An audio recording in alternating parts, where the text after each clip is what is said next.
Ali Larijani ইরানের রাজনীতির একজন প্রভাবশালী ও অভিজ্ঞ ব্যক্তিত্ব।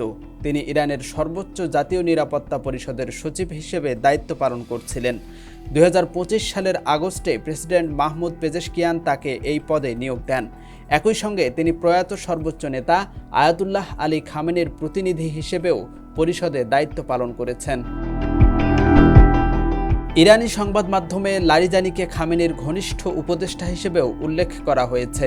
এর আগে তিনি 2008 সালের মে থেকে 2020 সালের মে পর্যন্ত টানা 12 বছর ইরানের পার্লামেন্টের স্পিকার ছিলেন, যা তাকে দেশের আইনসভায় অন্যতম শক্তিশালী নেতা হিসেবে প্রতিষ্ঠিত করে।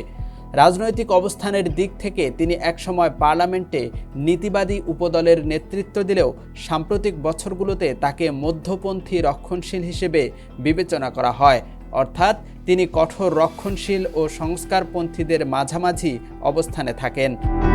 স্পিকার হওয়ার আগে 2005 সাল থেকে 2007 সাল পর্যন্ত লারিজানি ইরানের প্রধান পারমাণবিক আলোচক হিসেবে গুরুত্বপূর্ণ ভূমিকা পালন করেন। তার পরিবারও ইরানের ক্ষমতার কেন্দ্রে প্রভাবশালী।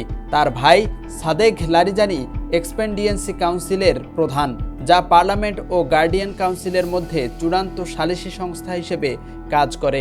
আলী লারিজানি ইরানের রাজনীতিতে এমন এক ব্যক্তি যিনি আইনসভা, কূটনীতি ও নিরাপত্তা 3 ক্ষেত্রেই দীর্ঘদিন ধরে প্রভাব বিস্তার করে আসছেন।